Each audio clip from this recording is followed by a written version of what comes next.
bridges built and tyrants cry, erect their walls a mile high. We number 10 times the strength you see, but they always break my immersion, my immersion. Oh, they love their ego, so won't let us enjoy our roleplay. M-O-O, I shake my fist to the stars in the sky. My poor immersion suffers and inside I cry. Pity, it's not a seldom case, happens all the time. Oh well, we'll push on and show a brave face. Our spirits never die, our spirits never die. Blood brothers unite, we'll take on this fight for our immersion. We shall never die, but for fuck's sake, don't break my immersion.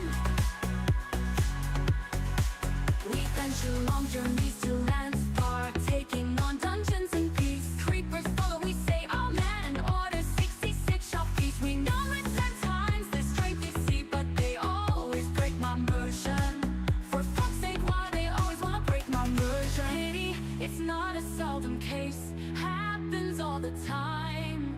Oh well, we'll push on and show a brave face. Our spirits never die, our spirits never die. Blood brothers unite, we'll take on this fight for our immersion.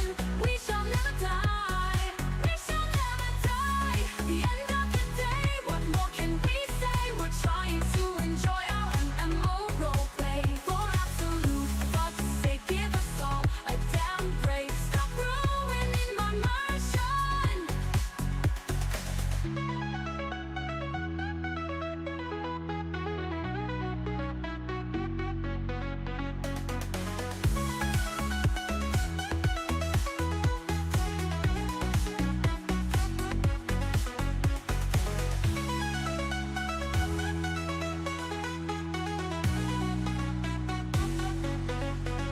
Hey, it's not a seldom case, happens all the time. Oh well, we'll push on and show a brave face. Our spirits never die, our spirits never die.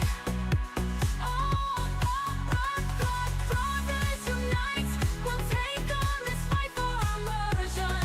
We shall never die, we shall never die. At the end of the day, what more can we say? We're trying to enjoy our MMO roleplay. For absolute fuck's sake, give us all a damn break. Stop ruining my immersion.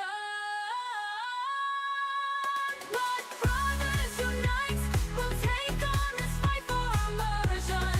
We shall never die, we shall never die. The end of the day, what more can we say? We're trying to enjoy our MMO roleplay. For absolute fuck's sake, give us all a damn break. Stop ruining my immersion.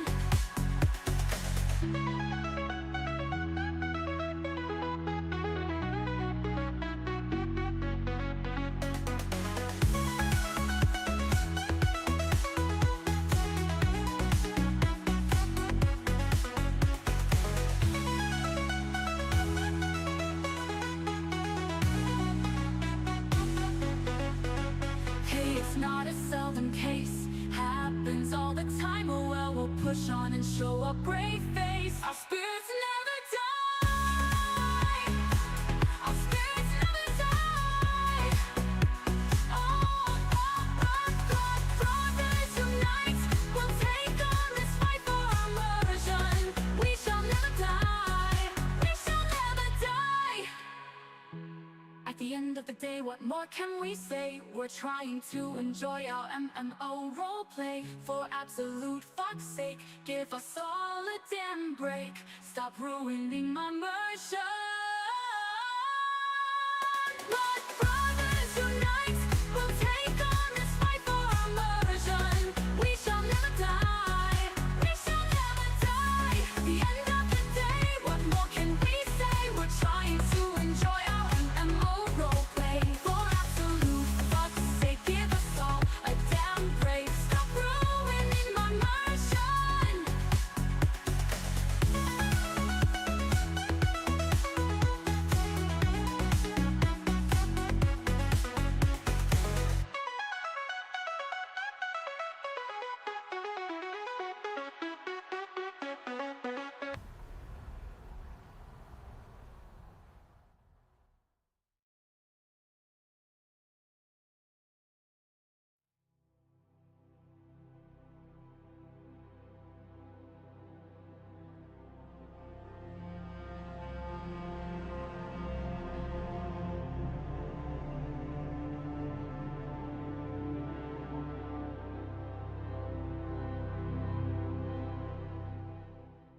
Hey everybody, welcome back to another Inner Sleuths live stream. Today we have a very special episode of PaxCast.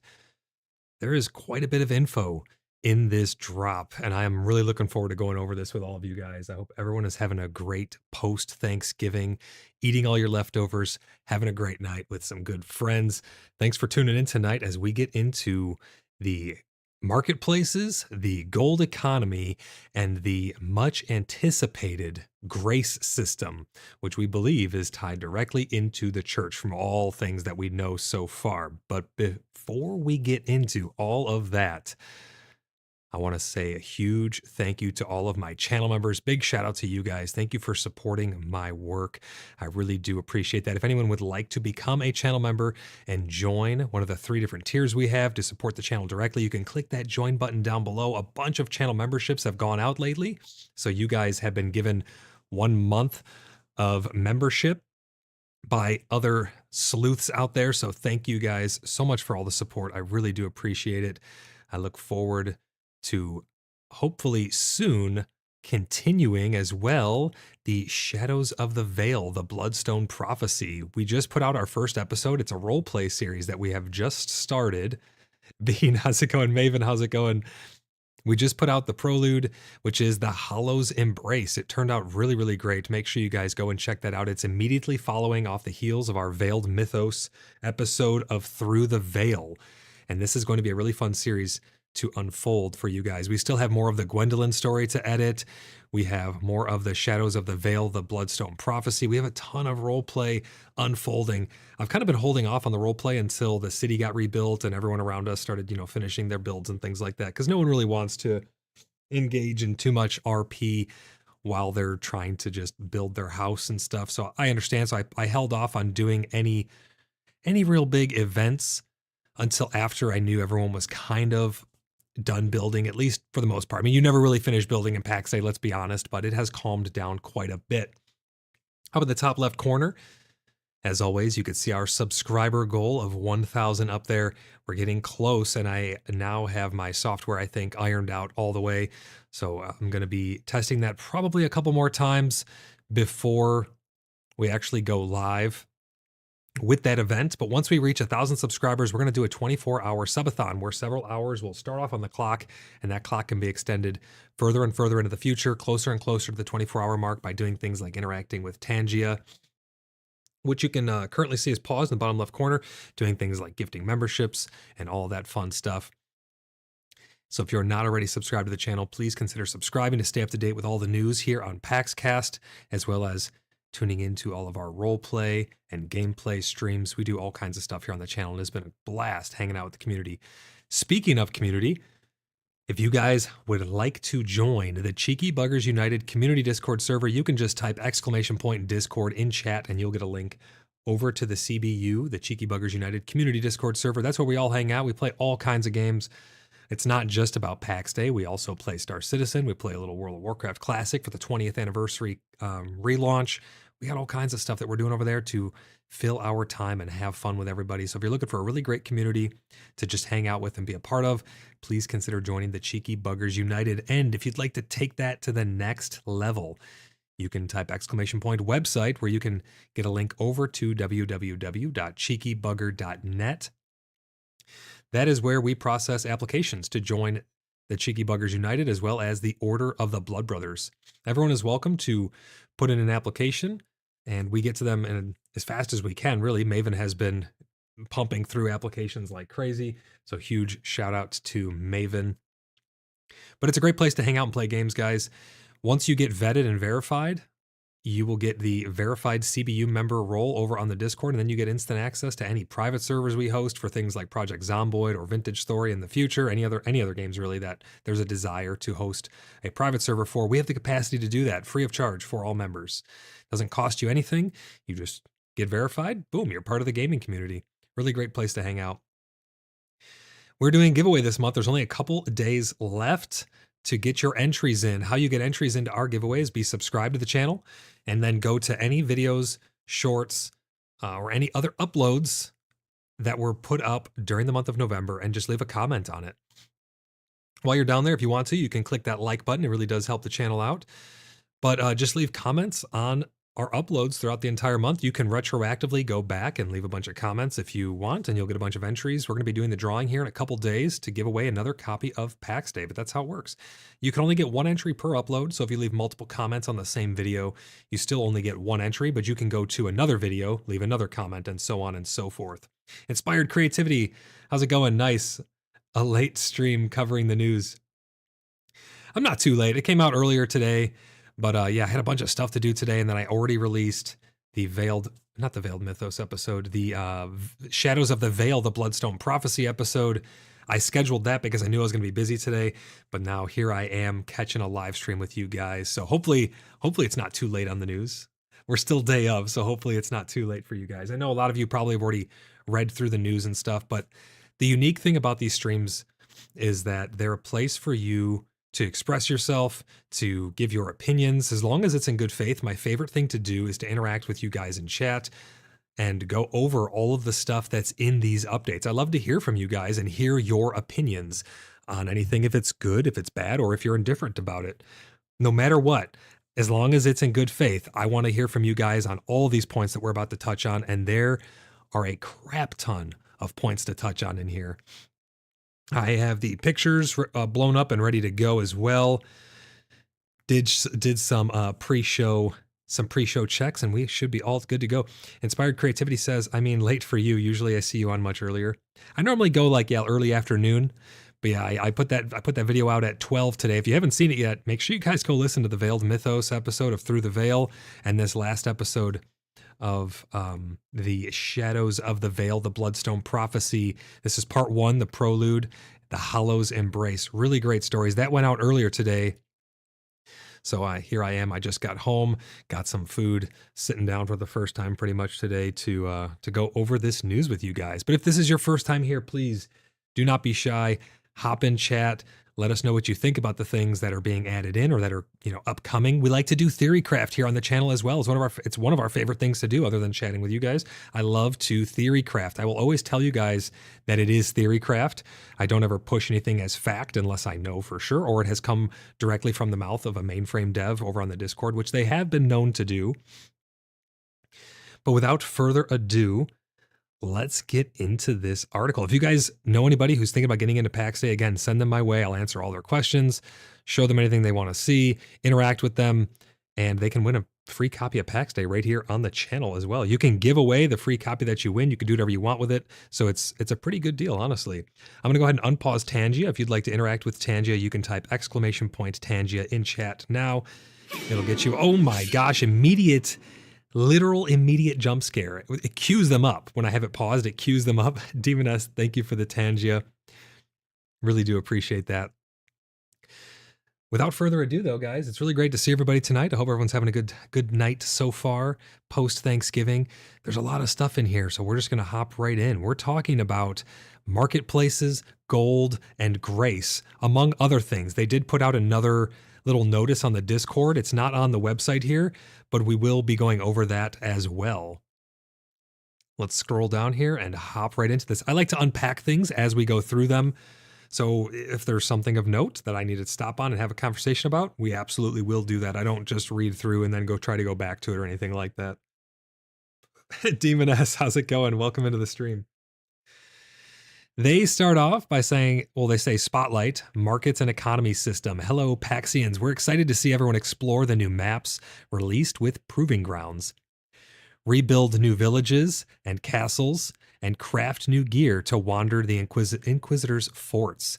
I've had a bunch of fun taking out the Inquisition at their camps. Those camps are really, really great. The combat overhaul, we've talked about this on previous episodes. A lot of this stuff we've talked about on previous episodes of PaxCast.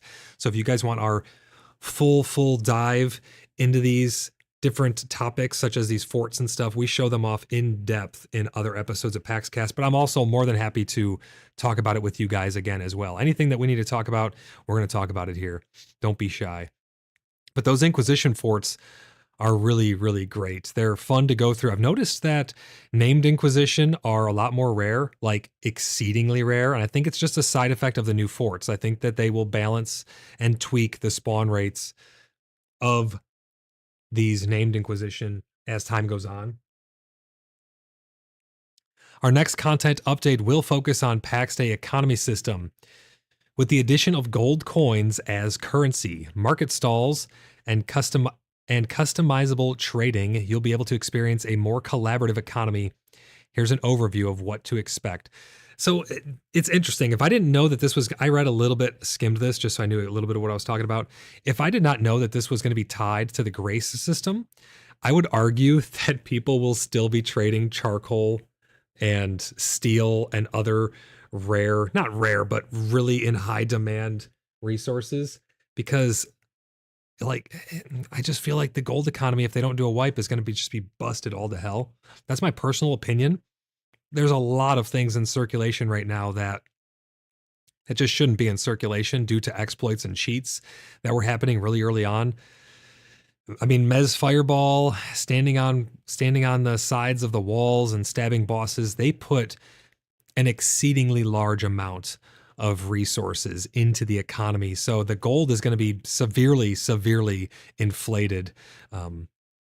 It's not going to be good. Well, the gold's going to be pretty much worthless, and the items themselves are going to be worth the economy. It's going to be all messed up because there's a bunch of items in the economy that shouldn't be there in the first place.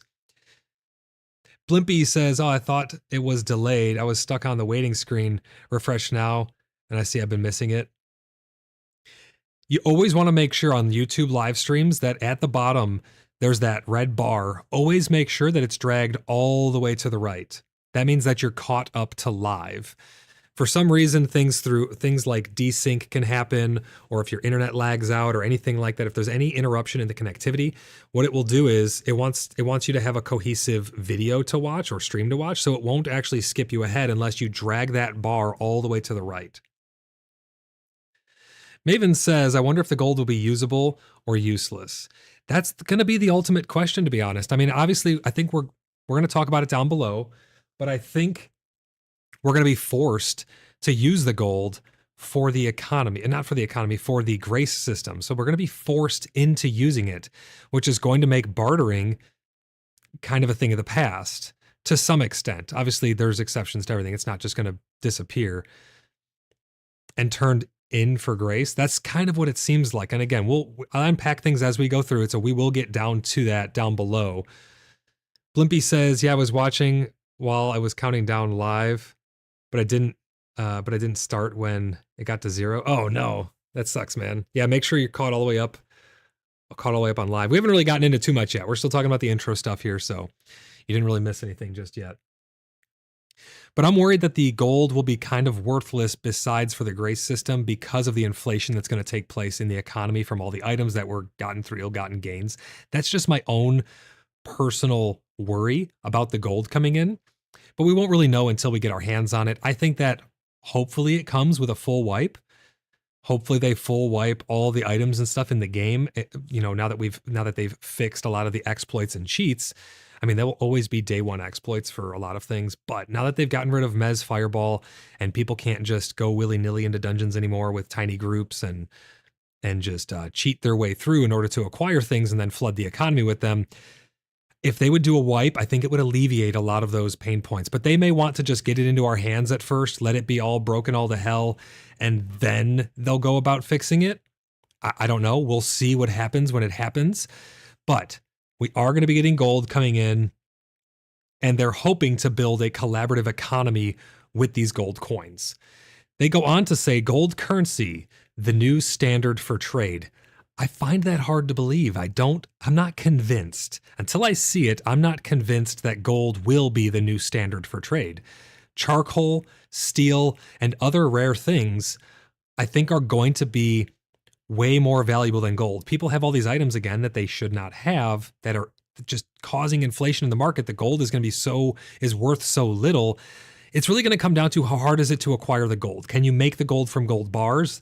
I don't know. They say right here, acquired as loot from NPCs. So I'm going to assume that you're not going to be able to take the gold bars that you have and turn them into coins. I'm not positive on that yet. Let me know what you guys think in the comments there in the chat. I don't think we're going to be able to make gold.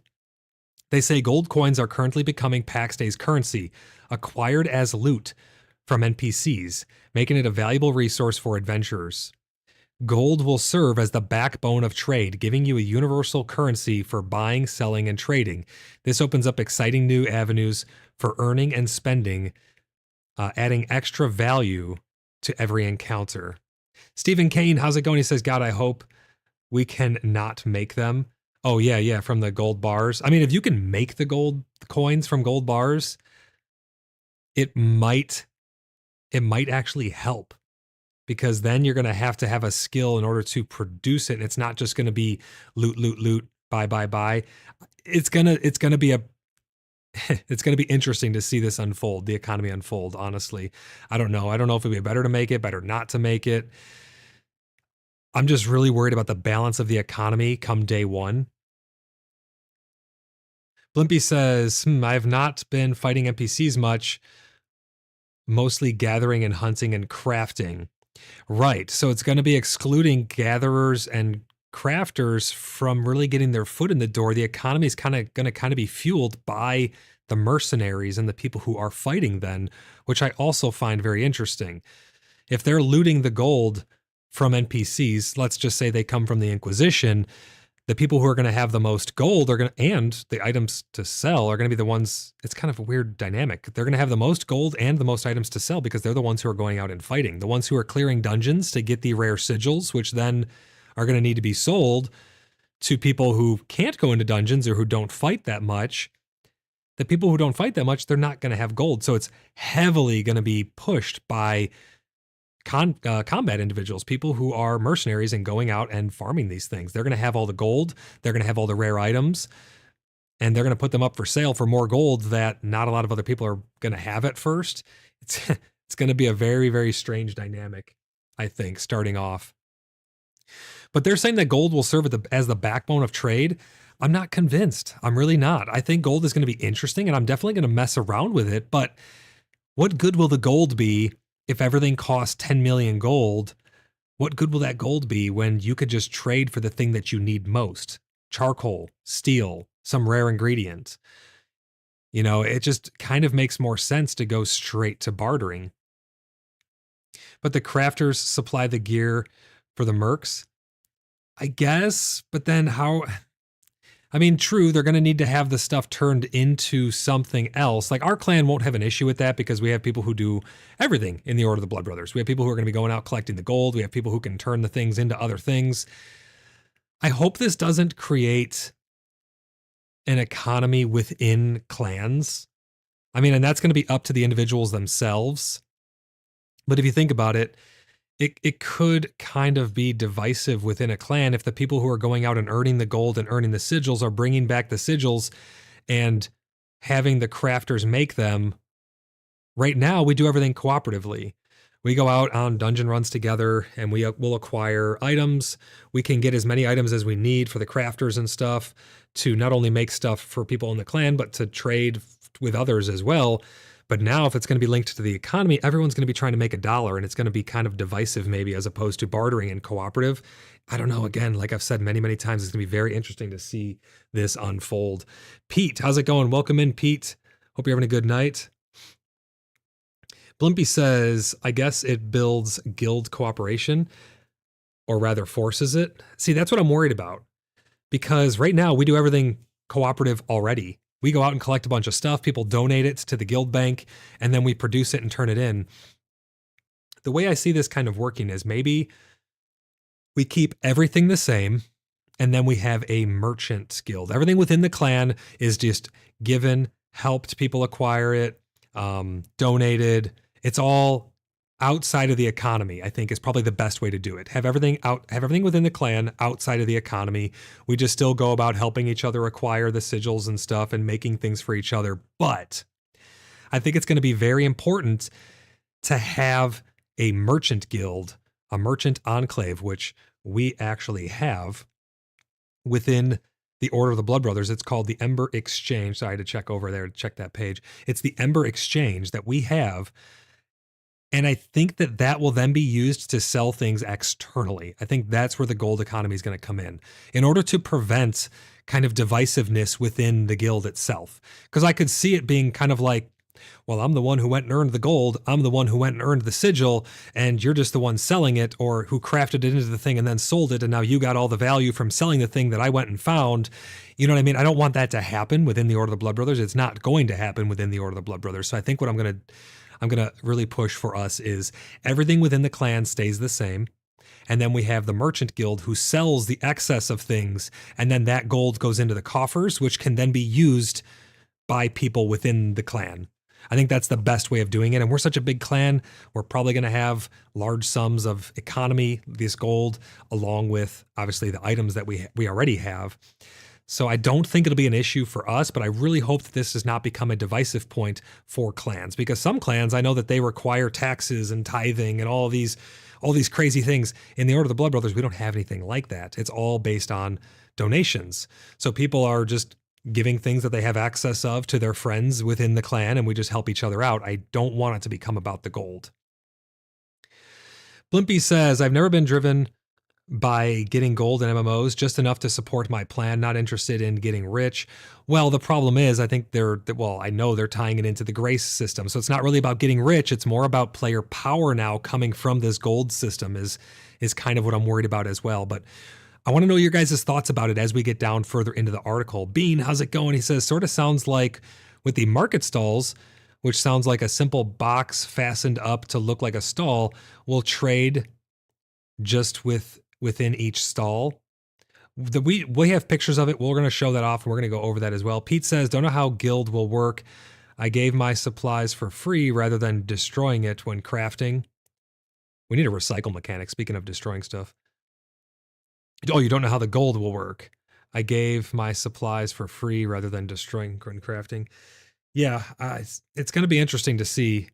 I think maybe once we have a recycle mechanic, it'll make a lot more sense, because then all those excess things that aren't selling, you could just remelt them down and make other items out of them, and then turn that into something that will yield gold, depending on the supply and demand that what people are looking for. It's going to be interesting to see this unfold, though, because very rare items are going to fetch a high price. They're going to be very expensive because of the nature. Well, if they wipe the items we have, then the rare items will actually be rare again, and they won't just be a massive crap ton of them from people who cheated them in by exploiting. But if they are made to be actually rare again, new players are not going to be able to afford those things.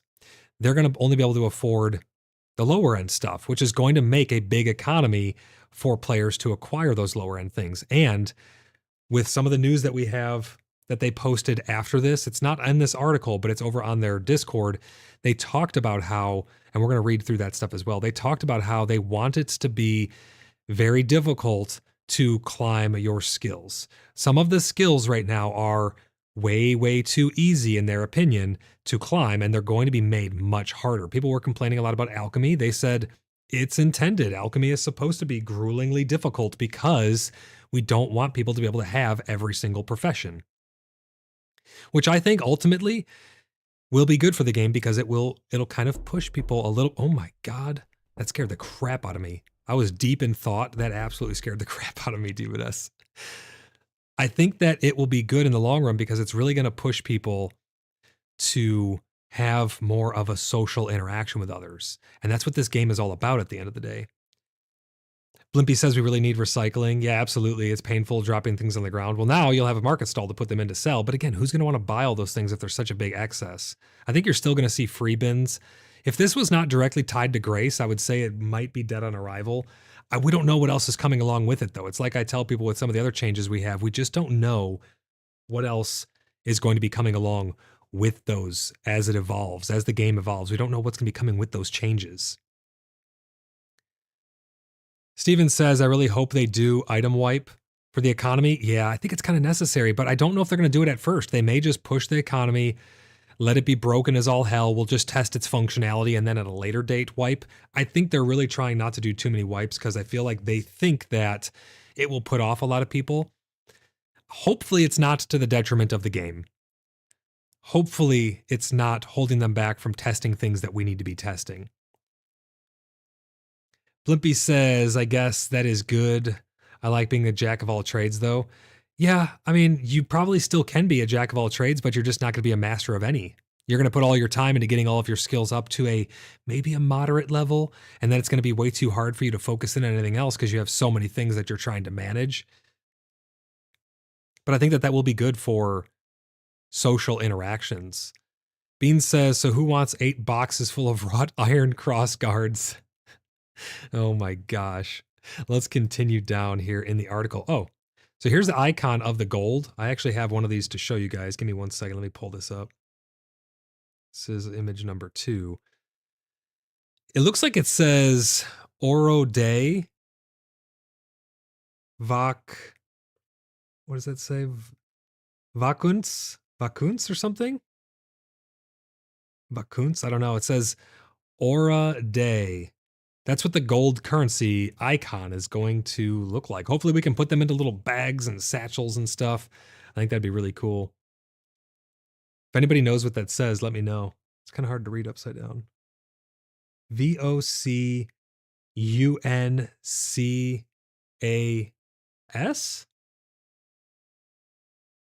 Someone in chat probably knows what that means, but that's what the icon for our new gold is going to look like. Blimpy says, mediocre at everything, too busy to get good at any one thing. Exactly. They go on to say, craft your own market stall. Let's get this lined up. You can now create your own, well, they say now, but you will be able to create your own market stall. I don't think it's not live right now. So you can now create your own market stalls and place them on your plot or plots to showcase goods. I'm really curious if these market stalls actually show the things that are for sale on top of them. I really, really hope that's the case. Why else would they put so much effort into making the items in the world look so nice when you drop them on the ground, the models for them? I'm pretty sure that these are actually going to be displayed, because they say right here, you can showcase your goods. Now that could just mean they're in the stall's inventory, or it could mean they're actually on display. We won't know until we actually get them in our hands. Crafted items or rare resources. Want to build a bustling trade hub? Set aside an area for Market Square, build a market stall or 2, and together with your friends, create a unique shopping destination for other players to visit. We already have this with the Moonlit Market. We've attended other markets as well. The Moonlit Market will be making a return, and hopefully it'll be with actual market stalls. It'll be really cool to have different market stalls have things available for sale at them. We have this image as well. Let me grab this. This is image number 3. So you can see in the background there, it looks like there's some barrels on the side, some wood planks down underneath. I wonder what of that is clutter and what is actually items that are on display, if items do go on display. Bean said, too bad it's not global trade, hence trade with clans that are close to each other. Well, it kind of is global trade, and I think they're doing it in the right way, though, to be honest. Having a global marketplace, I think, would take a lot away from the game. You're not going to have to travel. You're not going to have to visit other cities. You're not going to have to go to other encampments. This gives a reason to set up trade depots and have traveling merchants and things like that. If your zone has materials that are highly sought elsewhere that are not very highly obtainable elsewhere, you can send traveling merchants from your merchant guild to those other areas, and boom, now you have trades that are highly, highly sought after brought into another area. This also opens up the gameplay for caravans, having caravans of different traveling merchants and things like that to transport goods. Maybe there's a big event going on and someone wants to bring in their, you know how cool it'd be? I just had an idea. This is Theorycraft, but wouldn't it be cool if you could attach one of these to like a wagon and you could literally be a traveling merchant? You could stock it up with all your goods, ride your wagon pulled by your pack mule, and just go from town to town and be a traveling merchant. Absolutely would be amazing. But Blimpy says probably generic. I hope not. I hope it actually puts stuff on display. But it's going to be hard. It's going to be hard to tell until we actually get our hands on it. The only way we could really tell is if we put 2 stalls that are in these images that they have us side by side and see if they look different. Who knows though? Aaron, how's it going? Welcome into the stream. They say, hey, how's it going? Great to have you here. Thanks for stopping by the stream. If you have any thoughts on anything that we're talking about, please let it rip. Anybody in who's new to the chat, please do not be shy. That's what this is all about, is to voice your guys' opinions on the things that we know are coming up in PAX Day and have some fun theory crafting. So there you go. You can see the market stall in the background there. Bunch of nice clutter on it. Blimpy says definitely lots of room for future improvement and expansion. Oh, 100%. 100%.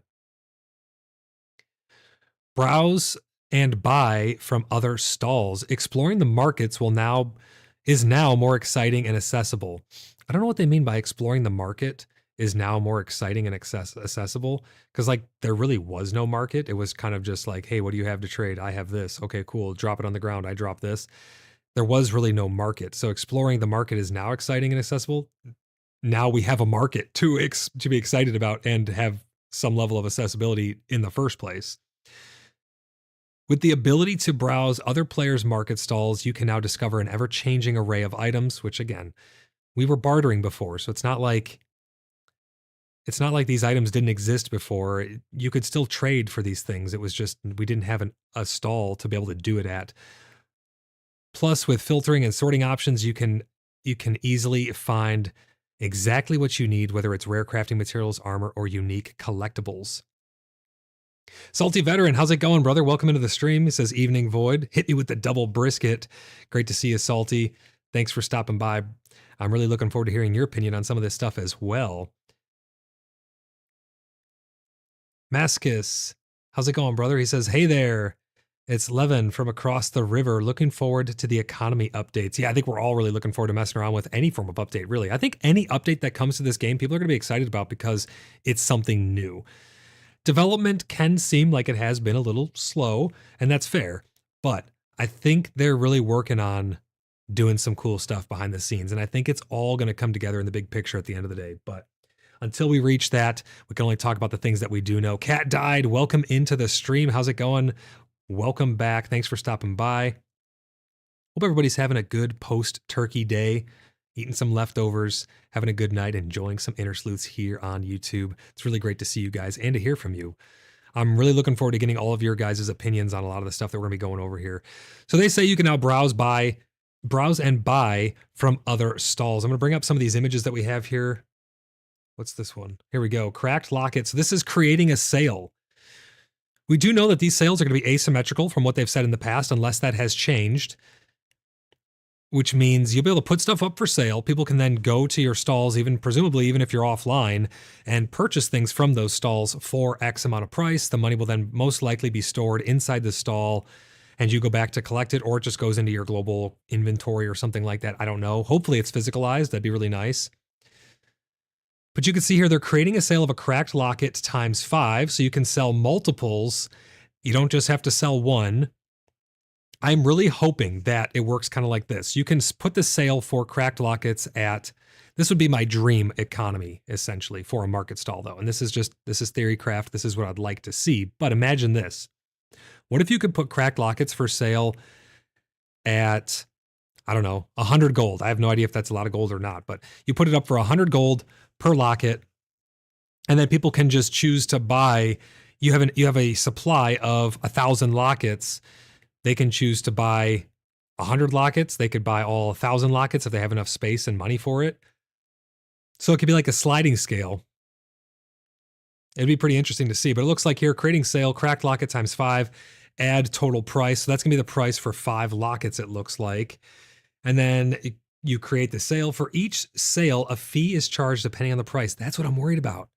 Why would I trade gold and pay some, what is it, the tax man? Does this money just go into the ether? Who's this tax money going to? We are the kingdoms of the land. If I don't want to charge taxes in Tremin, I don't charge taxes in Tremin. So it sounds like there's a tax that's automatically, out of your control, going into. And that's why I don't know how this is going to work, guys. It's really going to be interesting. Cat Died says, going good, my man. Watching White Christmas tonight with the fam. Nice. Awesome, man. Hey, great to hear that.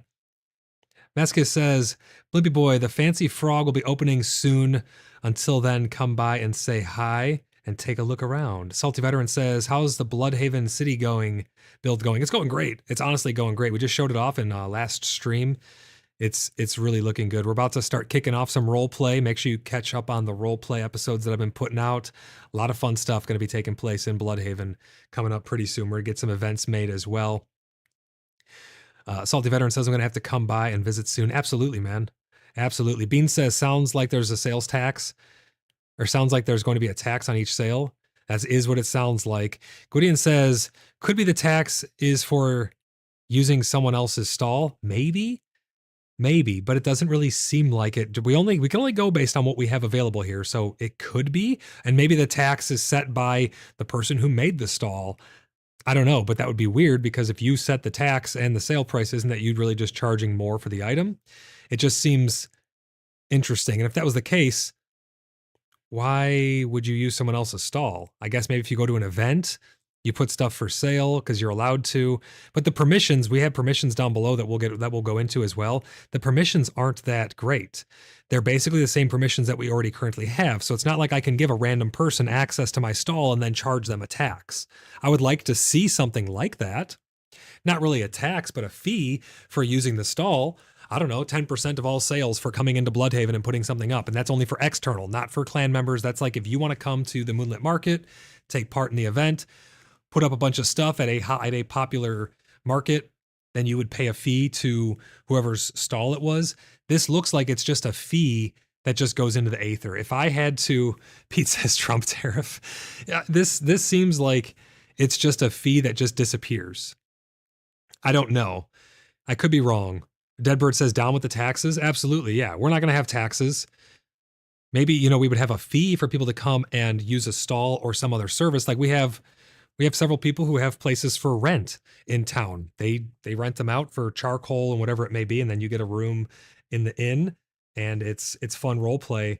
That's a fee to use the room. If you had a market stall in a hot spot of town, you could be like, yeah, it's 100 charcoal a day and you get to use the stall. That's how you normally would do it. But now it's going to be reliant on the money. I don't know. I just really hope that it's not a tax that just goes into the ether. Salty Veteran says, I hope they do a sliding scale for how many you want to buy. That's what I was just saying, Salty. Yeah, exactly. Yeah, I hope it's to where you can just put the sale of one cracked locket is 10 gold. If you want to buy 1 to 10, you just pay the fee for all of them then. That's what I'd like to see. Gwydion says they probably have tax system there to have a gold sink. Realistically, just to have people going back to the PoEs and dungeons. It's a common thing with auction houses. Right, it's a common thing for auction houses, but those auction houses are facilitated by the game. These are our own stalls on our own land, on my own plot. Who am I paying a tax to again? We run Tremin. Tremin is Blood Brothers. Like this is Bloodhaven. Pretty much all of Tremin, like 90% of Tremin is Blood Brothers. Why am I charged a fee? We struck out. We built the cities. We erected the auction houses. Who am I paying a fee to? I don't have a king over top of me. I don't have some royalty telling me that I need to pay taxes and tariffs and stuff. Unless they're going to bake that into the game, then they have to let us know that. But I just think it's kind of weird to have to pay a fee to a king that isn't over me. I find it a little bit strange. Gwydion goes on to say, control currency amounts in the world. I'm not sure that is good for this style of game. Tax should be for the individual, etc. Yeah, I think that it totally should be up to the individual because then maybe, you don't want to do trading with some people because they charge too much taxes or fees or something. So you'll go get it elsewhere. I mean, some people could just charge too much for things in general. So you're going to have to shop around, but it's really going to be an interesting dynamic to see how this is going to take place. Bean says, unless the religion takes a ton of gold to let us teleport to certain places, clan pays to open it up or something like that. Yeah, that might be the case too. Again, until we get the full system online, this is all inference. We don't really know at the end of the day. These are all just educated guesses based on what we see before us, right? Salty Veteran says people are going to up the sale price to accommodate for the taxes. If I had to bet, if the tax is going into the universe, yeah, I really, really hope that that's not the case. I think that'd be unless they have some reason for doing it that I don't know. Because again, I only have the information that's before us here. So unless there's some other information that just needs to come to light still, or maybe it's even further down below in this article that we'll read. Right now, that's the part that I don't like. I don't like that sales tax going into nothingness. Meskis says maybe tax is for sales outside of internal clan members. Maybe. From what I see before me, though, that's not really the case. Again, we won't know until we get our hands on it. But that's a good guess, though. That honestly could be the case. But then it would mean that it's player controllable, which means we could just turn it off. I mean, for everything inside the clan, we're not going to be using these. We're going to still help each other out just the same, because that's what we pride ourselves on, is our loyalty and our dedication to one another, and we will never falter from that. We took a blood oath to our clan and to each other, and we will always help each other out. So we're not going to be trading gold and things like that. If we want to, as like a tip, hey, Pickle, thanks for making this thing for me. Here's 100 gold, man. I really appreciate it. Thanks for stepping up. But it's not going to be like, well, Pickle made this thing. Okay, who wants it? Pickle's selling it to the clan for 1,000 gold. Highest bidder gets it. That's not going to happen, because that's going to create a lot of division within the clan. We're going to keep doing things exactly how we're doing them, and we're going to continue to help each other out. I'm going to build up. My gold will be our gold. I'm going to be building up our coffers as much as I can, just to experience the economy and have the ability to do whatever is going to be coming in the future with the economy. But we are going to stay loyal to each other, and we are going to not be charging each other within the Order of the Blood Brothers. Let's see. Gwydion says, I think they intended to have kings in game, clan leaders, essentially. It's probably for the knight system and such. Just an idea. Another gold sink is going to be the blessing system. Well, yeah, down below, they do talk about the grace. We will get into that shortly. Bean says, yeah, gold for blessings and teleports, potentially. But that's your gold sink then. Why do I need to pay a tax? The tax should be down to the landowner or down to the prominent power in the zone of Tremin, because then Blood Brothers would set, what's the tax for Tremin? 0. No tax. And the tax would go to the dominant force in the nature, in the zone, which would mean that gold would be going into Blood Brothers coffers based on the tax. I think this tax is just into the aether, though. I will never charge a tax for anything. Fees to use something? Sure, that's like selling your land or renting out a room or something. That's different than this, though. But it's going to be interesting to see. We're going to read about that down below here in just a minute. Let's get that one off screen. And then we have another image here. This is buying things. So as you can see, it says market stall 10 out of 120 public. Now, I don't know what public means. Does public mean that other people can put stuff up for sale, or people of the public are able to purchase things from this stall? It's not exactly clear here, but they do talk about permissions just down below, which may clarify it a little bit. We have steel pickaxe for 498. You can see their gold in the bottom right corner. They have 367 gold. Salty Veteran says, I think it means public can purchase. Maybe, but yeah, like I said, just down below, immediately after this image, there's a little bit of an article, a little paragraph there, a couple sentences, and then we have an explanation or another picture of the permission system. So we'll break it down here, but they have 367 gold, so obviously they can only buy things that cost that or less. The market stall has 10 out of 120 items in them. I could see people using these for storage. If I can store 120 different types of things, people are going to put stacks and stacks of stuff in here. I personally think it'd be cool if this was tied to a storeroom. So you could have chests that are linked to a stall that have the supplies. You would then go to the stall and say, cracked lockets, they're in the box in the back. They're selling for 10 gold per locket. There's a stock of 10,000 back there. It will draw from that storehouse until it's depleted. I think this would be a great way to do it, because it's going to make micromanaging these things not be a nightmare. If the supply runs out, the stall says out of stock. That way you could put up things for sale that you have in the stall and in a storeroom. I think that'd be a really cool way of doing it. So then it won't have to just be, because presumably this is 120 stacks. What if I want to sell a metric crap ton of poison potions because I have 4 chests filled with them? I'm going to need like 10 stalls to put 120 stacks each, because that only stacks up to 20. I'm going to have to put 15 market stalls just to sell all of those poison potions while I'm offline. I think that's a little bit silly. I think that's going to create micromanaging and it's going to be a nightmare. It'd be nice to tether, and they could also expand on that and just allow us to build our bases from chests. You could put a chest down, make it called like a working chest or something like that. Put materials in it, and then as you build, it just pulls from that chest. Quality of life thing, but that's a pipe dream. That's just something I'd like to see. So we see one steel pickaxe, and if you look, it has a name next to it. It says Lala there. I think that says Lala. Yeah, Lala. So I think what that means is Lala put that up for sale. I think public means that anybody can put stuff up for sale. That's my thought. And again, we're going to get into the permissions here in just a minute, because then down below it, you see steel pickaxe from Lias.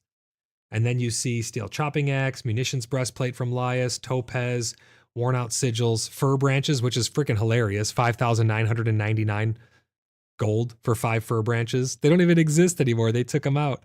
Gwydion says, oh, hold on. I missed Salty Veterans here. Oh, I missed a bunch of chat. They just all popped up. Give me 1 second here. Bean says, yeah, look at the attenuated plate leg too. They're not knee pads. Wait, did they change them, Bean? Did they change those? Salty Veteran says that'd be cool, like hoppers in Stardew Valley to feed the machines constantly as long as the hopper's full. Yeah, I don't want it to become like automated with machines or anything. Just simply having a storehouse that you build and you connect to. You can connect the chests to the market stall to make them be able to pull from them to sell stuff. I don't remember all the names of them being. So attenuated plate leg plates too. They used to be the knee pads, and now they're full plate legs. That's good. Hopefully that's actually going to be in the game, because that was kind of silly to have knee pads for the highest level leg plates. Gwydion says, from what I'm seeing, I think the items are sold in a placed batch. Yeah, so the 20 bread could also be any size smaller than is in the stack. I planned for this. The Riverwalk Market will exist for visitors. I think it's the whole stack of bread for 50. That's what I think. I think it's static prices for static stacks, unfortunately. That would be my guess. Because why else would they have one steel pickaxe, one steel chopping axe, one steel pickaxe? You see that? There's 2 steel pickaxes.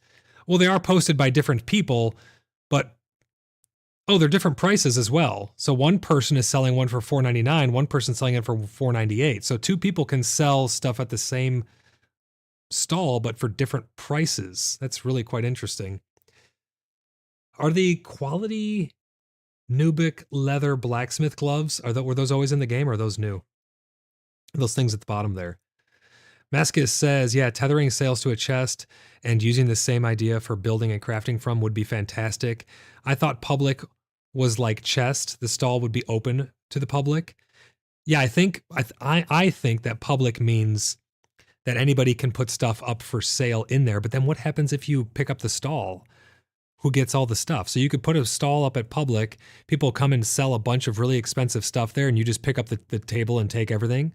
Or maybe the stall can't be picked up unless things are taken out. But then what if someone just refuses to take their stuff out? Does it remain on your plot and you can't move it now until they come and take it? A lot of questions. Tons and tons of questions are arising from this. But it looks like then in the top right corner, it says not enough gold, and you could just hit purchase for $5,999. You'd get 5 fir branches. They'd go into your inventory. Now for the permission part. Control who trades with you. To add a personal touch to trading, you can set permissions on your stall. Decide who can place sell orders, from limited access to clan members to open up sales to the entire player base. This gives you the freedom to manage exclusive trade relationships and craft a niche marketplace. Let's pull up this image here. That's the wrong image. That's the right image. There we go. Permissions. The market stall owner and plot owner will always have full permissions. Just like with chests, anybody who places down the chest and whoever's plot it's on will always, regardless of the setting for the chest, will have full access to it. But it says, yeah, permission to sell, private, public, clan, clan elders, clan eldermen. I'd love to see this expanded using our new friends list to add individuals to these permissions as well. I would love to see that functionality. I think it's one of the big things that we're still missing with the permission system is for individuals. I think that is very, very important. And I think that that could then be expanded upon even further and allow us to make our own ranks within the clan. We could make new blood. We could have veteran. We could have elders. We could have clan leaders. And you could rename these roles and set permissions for each of them. I think that that would be very, very good for the game to have. Blimpy says they put some thought into the screenshots, some good humor. Oh yeah, with the with the fir branches. New book sounds new, Bean says. Yeah, so that may be a new item that we got to see there as well. Layla undercut Lias, cruel but realistic. Absolutely. Gwydion says the permissions probably determine who can sell and who can sell, not who can buy. Yes, that's what I'm taking it as right here. The market stall owner plot will always have full permissions, and they say giving you the freedom to manage exclusive trade relationships and craft a niche marketplace. Yeah, so decide who can sell orders from limited access to clan members to opening up sales to the entire player base. So you're going to be able to determine who you want to be able to sell things at your stall. But again, all of those questions I said before, they're still unanswered. What happens if I pick up the stall? What happens to the things that you've put them in there to sell? Presumably these are not just symbolic links to items, and it's actually you're putting the item in the stall. It's going to be very interesting to see how that's going to function.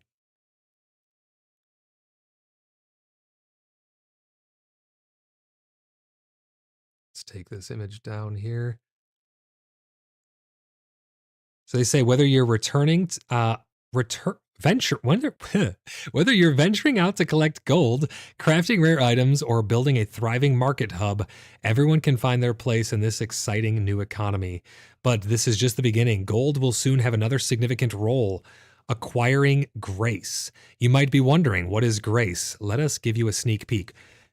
For those of you who do not know what grace is and do not know about the church system and all that stuff that's going to be coming into the game, hopefully soon, we have previous episodes of PaxCast where we talk about all of that stuff. We go into depth on what we know about the grace system being used for casting spells, about the church system being used for things like fast travel and blessings. We talk about a lot of that stuff. That's my main concern going forward is how are they going to strike the balance between the church system and this gold and these taxes and these marketplaces and the powers that come from them, because it's going to be directly tied to player power. If you can do the best things that come from grace and you can have the biggest teleportation network hub and stuff like that, maybe that comes with a fee that you're going to have to figure out how you're going to maintain. It's going to be an interesting ride, though. So they go on to say, grace represents divine favor and serves as a resource for performing miracles. They go on to say here, think of it as a spiritual energy enabling you to cast unique, non-combat related spells. Now, I wonder what they mean by non-combat. Does this mean that these do not give you power in combat? Or does this mean that these are cast out of combat at the church and they give you and anybody else who was in attendance a buff that then could be used in combat? That's what I'm really wondering about now. Mascus says, so you can place market stalls in someone else's plot. Does that explain the fee? I don't think that explains the fee, Mascus, because I think that that fee is just going into the aether. I think it's just disappearing into the void, so to speak. It's just like now how you can put a chest on someone else's plot and you can give someone else access to that chest. I think that's how it's functioning. You can give someone access to sell stuff at your market stall on your plot. Mascus goes on to say, they're saying market stall owner and plot owner as if they are mutually exclusive. Well, they are, because remember with chests, right now you kind of have pseudo permissions on your plot.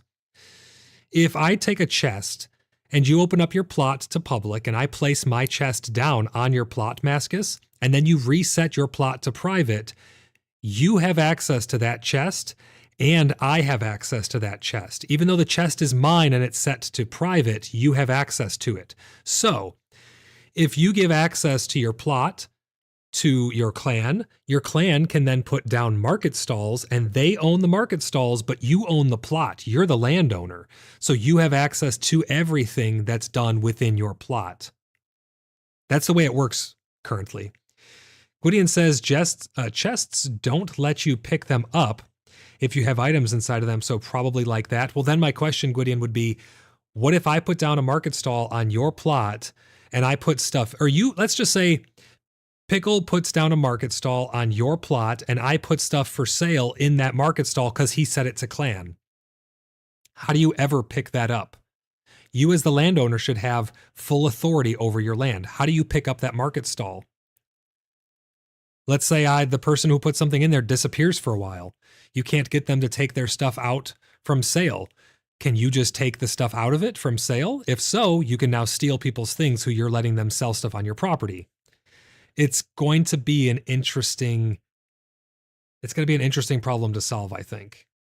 Blimpy says, I wonder if they will ever have market plots that will let multiple people group stalls without taking up a regular plot. I mean, essentially, we already have that, though, Blimpy. Let's say I have a plot. I could put it in the middle of town. I could set it to clan. Now you can go and put your stall on there. Boom, you have a market plot. Pay your tithes for miracles. Essentially, yeah. I'm really looking forward to this church system and this grace system. I think it's gonna be really, really cool. Gwydion says, disappearing into the void. Void's collecting taxes confirmed. Not me, Void, the Void. Gwydion says, you are the owner. Just like with the chests, you can probably remove the items. Yeah, in that case, it's a trust game, essentially. Yep, exactly. I'm really curious what these non-combat related spells are. What does that mean, guys? What could that possibly mean? We know things such as maybe you go and bless a field and now all the crops will grow much faster. There was some talk about stuff like that. I wonder if there's anything that does give you any combat prowess, though, and it's just not done in combat. Maybe it's going to be crafting related. Maybe you can cast a blessing upon a bunch of crafters at one of the church sermons or something, or whenever, hopefully they don't tie us in. I know you guys may not know this, but we have our own religion system that you can find over on wiki.cheekybugger.net, or just type !wiki in chat. We have a lot of different deities that we like to roleplay with that are just different gods, and it's not just the gods that are built into the game. I'm really hoping that they open it up to allow us to rename things, because I'd like to have a Church of Arachnivar, and then Demoness is aspiring to be a priestess of Arachnivar. She is the Widowmaker. It's a god that we've come up with that's over on our wiki. Hopefully we can do stuff like that, and then they can do different ceremonies that will give you maybe a combat buff or something like that at those services after collecting X amount of gold or something like that. I don't know exactly how it's going to work. This is theory craft, but I'm hoping it's not just like you're the Pope or you're this, religious sect or something like that. Hopefully they allow us to have creative freedom within our roleplay game. Demoness says, as a priestess, I'm looking forward to it. I really hope that is the case, Demoness. I hope that they open up into that a little bit. Bean says, harvest buff, crafting buff. Yeah, things like that for sure, but I'm wondering if there's going to be anything else added into those. There's so many possibilities of things that they could do there, guys. Sound off in chat. Let me know what other things you think could be added into this grace system. But from the top, they say, but this is just the beginning. Gold will soon have another significant role, acquiring grace. You might be wondering, what is grace? Let's have a sneak peek. Grace represents divine favor. And again, they say divine because of the divine and all the lore that's baked into the game. Hopefully they open that up, and serves as a resource for performing miracles. Think of it as spiritual energy, enabling you to cast unique non-combat related spells. These miracles could include blessings that enhance crafting and gathering skills, or utility abilities like fast travel to specific locations. Fast travel to specific locations. I think we'll be able to link up churches together, and you'll be able to fast travel between them. Maybe, potentially. Or maybe it's to POIs like those circles out in the wilds, those big Stonehenge things. Maybe you can teleport to those and it will cost X amount of grace depending on how far you're going. There's all kinds of stuff that could take place with that. I would really love to see a system like that where everybody can gather up at the church. We have Arachnivar's priestess, demoness, and she does some spell to send us all use or some spiritual energy thing to send us all off to a specific area so that we can go and perform a dungeon run without having to travel on foot because we don't have mounts yet all the way out to where we're going to. Things like that would be really, really cool. Each character will receive a small amount of grace by logging in each day. Oh no. Oh no. Is this turning into a mini game for like mobile game type stuff? What does this mean, guys? Each character will receive a small amount of grace by logging in each day. Is this a login reward like in a mobile game now? I really, really pray to the divine that this is not the case. That would be terrible. I do not want this to become a mobile style. I know they want this to be on multiple platforms. I'm really hoping that this does not turn into a mobile game style. Log in daily to get your bonus. Hopefully no microtransactions. My fingers are really crossed on this. That would really, really ruin my immersion. But they say logging in is going to give you grace now. So every single day you're going to get rewarded for logging in. I don't know how do you guys feel about that? I really want to know how the community feels about this. Gwydion says, if money can be used to gain blessings, then this is just a passive way to gain small amounts.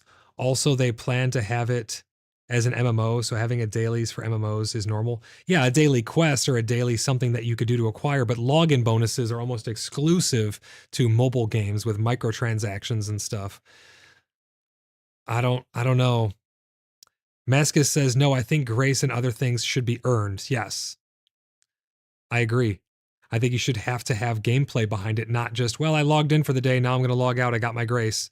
That just becomes a chore. I mean, World of Warcraft has a weekly reset where every Tuesday, the dungeons the raids all reset, your Great Vault resets, you claim your rewards, and even that on a weekly cycle can feel kind of like they're forcing you to do something if you want to stay up with it, but making it on a daily cycle. And that's a little bit different too, though, because you're actually just collecting the rewards that you earned from the previous week. I don't want it to become chory. Exactly, Bean. Bean says it's very chory. I don't want it to become a chore where now you're getting rewarded not based on your merits, not based on your production, not based on anything other than, well, I showed up. It feels kind of like a participation trophy to me, if I had to label it. We don't know exactly what's going to come of all this. This is just the article. It's the information that we have at hand. They say, additionally, grace can be obtained by using gold for those seeking more. I wonder what that means, though. It's very vague. Mascus says chore is definitely the best description. Yes, I do not want chore things in my MMO. I really don't. This is not a mobile game. At least not yet. I know I heard talk that they want it to be cross-platform. I don't know if that's true or not. Really, really hoping that it does not become mobile game-ish. So according to this, each character will receive a small amount of grace for logging in. Let's say maybe can you have a maximum amount of grace? Or you just have infinite and you could just keep it stored up? Can you transfer the grace? Or is it associated with your character and now your character needs to attend a church service in order to donate their grace to the church in order to do these spells? That would be interesting. Each player brings a certain amount of grace to the table, and then you can have more powerful blessings or miracles at the church based on the people in attendance and how much they have to offer their grace or how much grace they want to put in the tithe hat, so to speak. Would be kind of interesting. But logging in to receive grace, I don't know, guys. Additionally, grace can be obtained by using gold for those seeking more. They say the introduction of grace and its ties to gold will create even deeper opportunities for growth, exploration, and collaboration in PAX Day. I don't know. I'm on the fence about it. Based on what we know from right here, it's vague. So it's not fair to just label it X, Y, or Z right now, but based on what we see, I'm on the fence about it. Being forced to log in every single day to get your participation trophy and then by using gold to get more grace. I really wonder what that means. Does that mean you could just buy grace? Maybe you buy grace from a church. You go to the church and you give them gold, and then they give you grace in return. How does the church get their grace then? Is grace part of the economy now, where you can give the grace to the church, and then the church can take donations and give grace out and put gold in and out? Like, how does this intermingle between each other? Maker Breaker, how's it going? Welcome into the stream. Says sounds like a tithe system. Yeah, it definitely does sound like a tithe system. It's like a carbon tax, Blimpy says. Oh no. Gwydion says you buy the grace with the tithe gold. I'm assuming that the grace is spent to gain the blessings. That's a good assumption, I think. I think we might be on the right direction there. So you're basically buying grace with gold. Does the church buy grace? Does the church take tithes of gold and then put the gold into the ether, fucking dematerialize it in a pond of holy water to turn it into grace somehow or something? Is that a gold sink? We don't know. I'm assuming that it's going to be a much more fleshed out system. They're just teasing us here, guys. They're just giving us little tidbits of stuff. We don't know fully what it's going to mean exactly. Beans laughing at the carbon tax. Grace ATM machine? I hope not. Right now, everything in the game has a lot of substance to it. It has a lot of depth to it, and it feels pretty good the way that you go about doing things. I really hope that they don't add things that start to feel cheap. I don't want to get a reward for logging in every day. I want to earn stuff when I log in. I want to log in, go out and produce. I want to go kill monsters to get the gold, if that's how they're going to do it, to then come back and help out the clan and donate things so that my crafters can make stuff, and then have the merchants put stuff up for sale and work on building trade routes. That's what I want to do. I don't want to log in and have some participation trophy because I dared to press login today. You know what I mean? Big money, no whammies, Mascus says. The gray system will be a gold sink. I mean, yeah, it's clearly going to be a gold sink. I just don't know exactly how it's going to unfold. I think we had a bunch of great ideas, though, so far. Carts, Deadbird says, yeah, carts would be awesome, honestly. All right, guys, that brings us over to the next little bit that they talked about. This part's only on Discord. So give me 1 second here. While we go over that, I'm going to put up the roadmap. Here's the roadmap. I'm going to talk about now the things that are over on the Discord that they put out today at 11:02. This is a clarification on crafting, and they say, again, hello, Paxians. Following yesterday's hotfix, we saw quite a few questions and feedback regarding the crafting and wanting to clarify some pain points. They say, you changed the skill cap from 40 to 41, and now I've wasted my time leveling up. They say that this was actually a visual UI bug. The cap was always 40, and going above it did not increase your crafting chances. We've now fixed it to be displayed correctly. So seeing level 41 was just a bug, I guess, this entire time. It was just a bug. We didn't know that because they didn't tell us until right now, but apparently seeing level 41 was a bug, and it was only level 40. It was only ever supposed to be level 40. So now they've fixed it to display correctly. We know some of you were trying to even succeed in reaching level 41, and we understand your frustration. This is why we wanted to fix this as soon as possible, and clarifying this was not a nerf. Well, if you wanted to fix it as soon as possible, why didn't you just tell us as soon as possible? Hey guys, we know that you're seeing level 41. It only goes up to 40. Stop trying to get to 41. We're working on a fix. It's going to look like that for the next, 2 weeks, 4 weeks, month. We're really trying to get that fix out. Don't try to get to 41. Why do you tell us after the fact? It's like damage control as opposed to, it could have been easily resolved just letting us know beforehand, Maker Breaker says, I was at 41 going to 42 already. Yeah, so apparently we didn't get a nerf, and they stopped you from being able to earn XP above the max. So 40 is what it's always been, and 40 is what it will be for the seeable future. They say alchemy is too hard. Change this, please. They say, we get it. Alchemy is tough. That's intentional.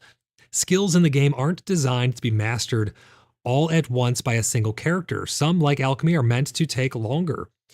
If you're in a clan, consider assigning specialties so everyone can excel at different skills. We don't do that in our clan. You're free to do whatever it is. Whatever interests you, that's what profession you should lean into. But we have a lot of people, so they get to fill all those gaps. They say that is why we wanted to fix this as soon as possible. Oh, no, wait, that's not where we are. Where am I reading here? Lost my spot. Oh, here we go. For solo players, patience and perseverance will pay off.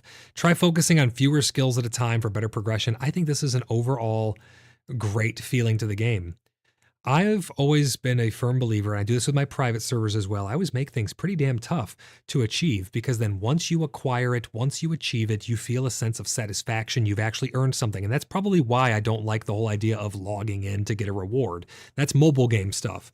Check back tomorrow for your next reward. Click here to open the chest. Cha-ching, open the chest, flashy lights, all kinds of loot box stuff. I don't like that. I don't like that at all, and I really don't want that in PAX Day. But I'm happy that the professions are very hard in this game. I want them to be even harder, and that may not be a popular opinion, but you should not be able to master everything. What's the point of having a social MMO if you can live in the woods and never need to talk to anybody for anything ever again? You can kill all the world bosses by yourself, run dungeons by yourself, acquire everything, be a master crafter, build a castle, log out and never play again because now you're not engaged with anybody. I think it's good when we have these interactions with other people. I'm an alchemist. I'm also an herbalist, and I'm starting to dabble in brewing a little bit because they kind of have a little bit of crossover, so it kind of made sense. I can offer you tonics and brews and potions and beers and all types of things like that. Other than that, I just specialize in killing stuff. That's what I do. Blimpy says, living in the woods alone sounds pretty good. People are scary. And I agree. And I think that there is a place for that. But let's say, you really want to get some nicely crafted stuff that you're not a master of.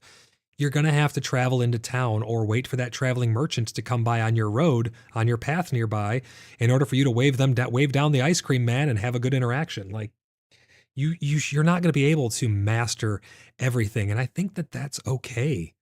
I think that's okay. And I think that it's actually good for the game long term.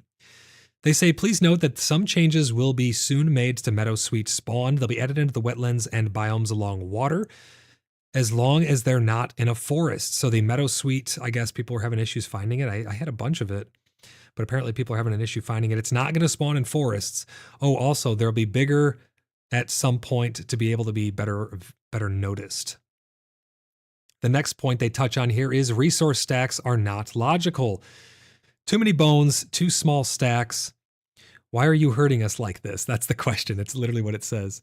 Some changes were made to some stacks, and not all resources got a stack revamp, leading to some discrepancies. It's very likely that bone stacks will be revised soon and will be increased.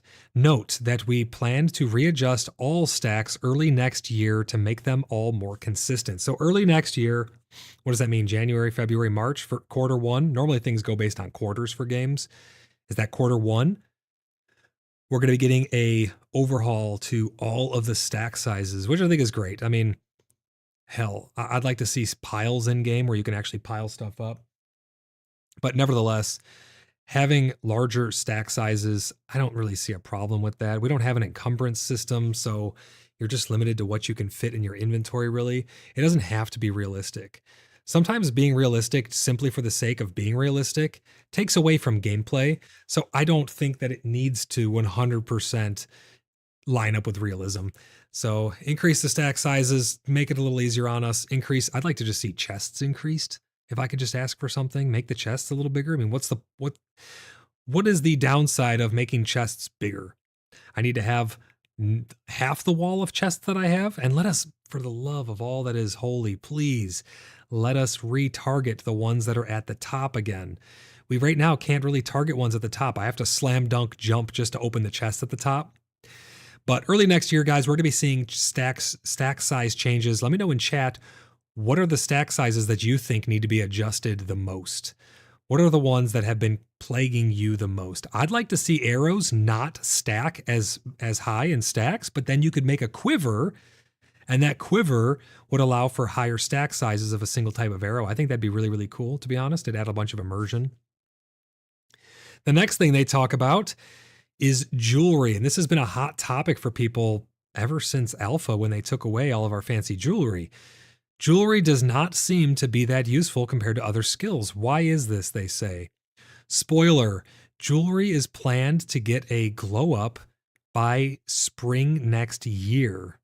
So again, Q1, that's what it's sounding like, as it's supposed to be linked to enchanting. They literally say it's supposed to be linked to enchanting. What does that mean?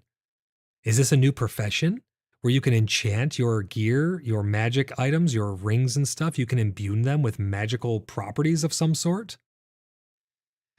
Darth says, anything that stacks under 100 needs to be 100.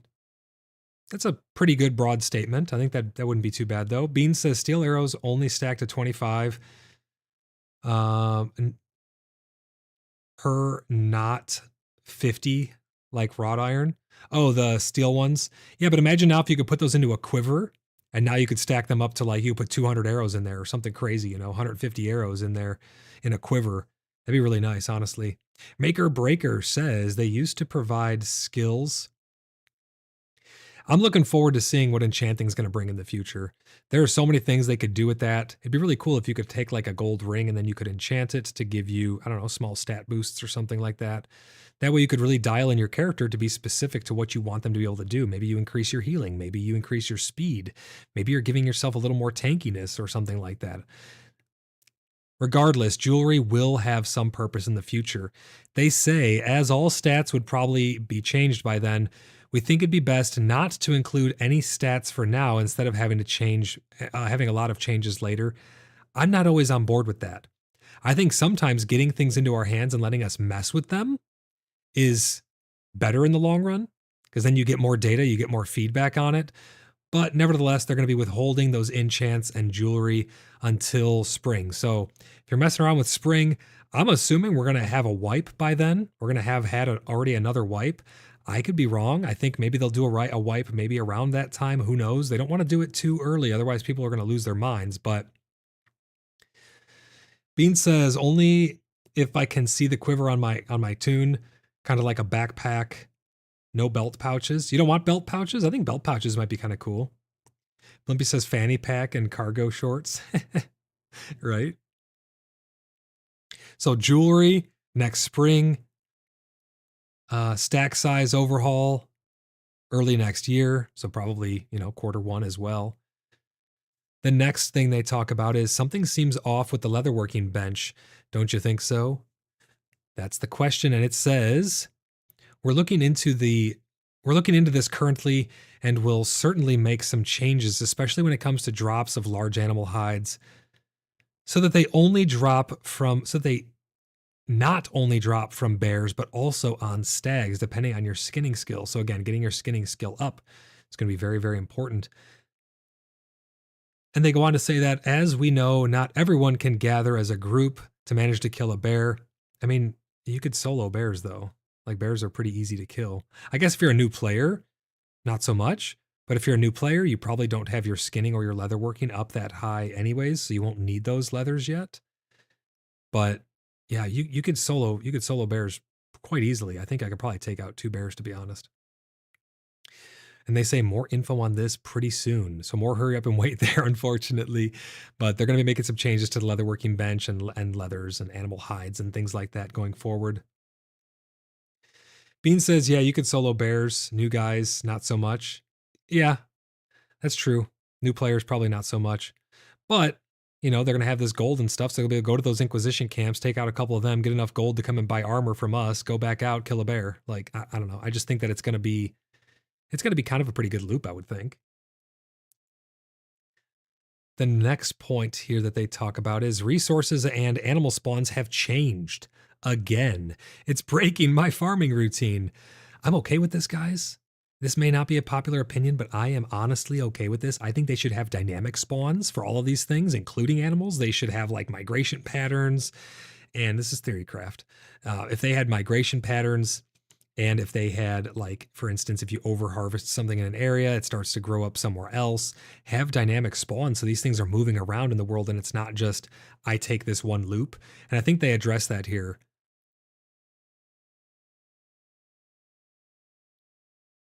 Blimpy says, I went through that. Was tricky to level leatherworking because you needed boiled leather to make the blacksmithing bench, but needs blacksmithing bench to make the leatherworking bench to combine the hides, unless you could get the large hides directly. Yeah, there's a couple loopholes, not loopholes, but pitfalls in the crafting recipes for several different things like that. So they say, we know that animals and resources spawns have changed, and you should assume that as soon as we deploy a patch or a hotfix affecting resources, the spawn locations will all change. We understand that this can be confusing, and you'll need to change your route. They say, take it on the positive side, however. You might discover new spots closer to your place and find a better route. Now some changes will be made soon regarding spawns, like more branches in starting areas, more pure iron deposits in the wildlands, more grapes and red onions and reeds overall. I don't really have a problem with reeds. More level 14 boars and more level 24 bears. Yes, even more bears, they say. I think all of these are great things. You need the sticks in these starting areas. I think the pure iron being in the wildlands, I think the wildlands will eventually be PvP, so I don't see a problem with that either. It's going to be fun to engage with the community and those around you and seeing how people react to the wildlands becoming PvP. I think it's going to be a big moment for the game with the knight and the soldier system. And it sounds like it may not be that far off, considering they were already teasing us with the grace and stuff like that. And you can see on the roadmap up in front of you, later during early access, they have a bunch of stuff on there. Ongoing, they got a bunch of stuff. Verse 2, you could see all the stuff that's going to come verse 2. So sometime in this winter, we're going to be getting those market stalls in the gold economy. Presumably the compass. We already got the friends list, so the compass will be coming soon, and then more to come. They've already checked off everything on that list already, and we're barely even into winter. So good on them. I mean, we haven't gotten it in our hands yet, but they have been talking about it and addressing it. Maker Breaker says, what server are you on? We are on Nyx. We're on the North America Nyx RP server. We're located in Tremen. We make up about 90+% of Tremen, I'd say. Huge clan. Probably one of the biggest clans in the game. We have a bunch of fun that we love interacting with people. So if you're on our server or you're in the area, please come stop by Bloodhaven. We're on the western side, right where the road runs out into the wildlands. But yeah, we are on Nyx. Blimpy says, yeah, I noticed that today my route was all messed up. Was refreshing, I guess. I was in a rut. Yeah, I think it's good when they move stuff around, because it should never become, well, I know exactly where this node is, so I'm just going to go out, mindlessly gather the stuff. Every adventure that you go out on should be an adventure. It should offer you new dynamic paths to take. You should offer you new enemies that you encounter, different spawns in different places. That's what's going to make this world really feel alive. You can go out there and see the beauty all day, but if everything's in the exact same spot, you have it memorized. The world is not refreshing and new. It's just the same old thing to you at that point then. They go on to say here that overall, regarding the spawns of resources, even if locations themselves change, the patterns of where certain resources will spawn will remain the same. For example, they say skullcaps, also known as deadly gallerina, typically grows in coniferous and mixed woodlands within temperate biomes, and they're commonly found on decaying wood, particularly rotten logs, stumps, and fallen branches. Scared the crap out of me. Absolutely scared the crap out of me, Demon S, with that Tangia. Thank you for the Tangia. So they say here, temperate biomes, commonly found on decaying wood, particularly on rotting logs, stumps, and fallen branches and coniferous trees like pine and spruce. Those are going to be the spawn-ish locations for those skullcaps. They say morels found in broadleaf woodlands and temperate biomes, often near ash, elm, and apple trees. These thrive in moist, well-drained soil, typically in spring. I wonder if things are actually going to get... See, they say typically in spring. Is that to mean that we're going to be getting seasons? Is that a hint? Or am I just reading too much into that? They literally say typically in spring. Alex M says, and it helps with the bots running the routes. Are there bots in this game already, Alex? I know that in the future, there most certainly will be, just like for every other MMO, but you're absolutely right there. Yeah, that'll stop a lot of the bots from just doing all that, setting up farm routes and stuff like that. But they'll still be able to farm gold, unfortunately, because the NPCs, they respawn in the same spots, so they'll be able to just farm gold if they can make a good enough bot. Bean says, yep, I've seen 2 different bots. You've seen bots, really? That's such a shame, man. I don't know why people have to ruin games like that. That crap just ruins the game, ruins the economy. It's terrible. I could see bots actually being very easy to make to farm bosses. If you get into a certain area, just set up a kill loot macro or something like that. Swing, swing, swing, kill, loot, swing, kill, loot, like over and over again. That's probably why the economy is going to be broken to all hell. Blimpy says, I've not seen bots, or you have not noticed.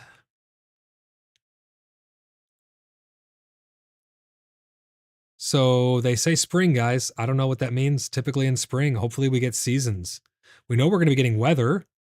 It's on the later during early access. Weather's on there.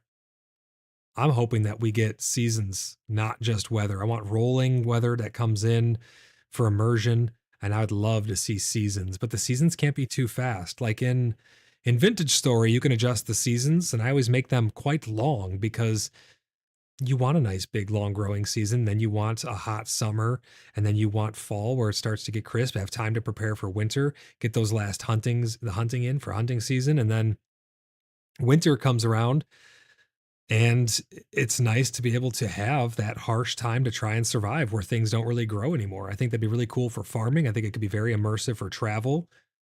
We've already seen the snow, and the snow looks and sounds great. Bean says, yeah, seasons would be nice. Blimpy says, now I'll be thinking about it and suspicious of every time that guy Voidlock runs by me. Oh no, I'm not a bot, I promise. Mascus says, how awesome will it be sitting on the porch with a nice view, enjoying some rain? It's going to be absolutely amazing, isn't it, Mascus? I am so looking forward to that. Having seasons, having weather. Our favorite thing to do in game as a group and as a clan is to role play with one another and to role play with other people as well. That's why we make these stories like we do, but even just walking around the town and just existing, give us more to enjoy while we exist in the world.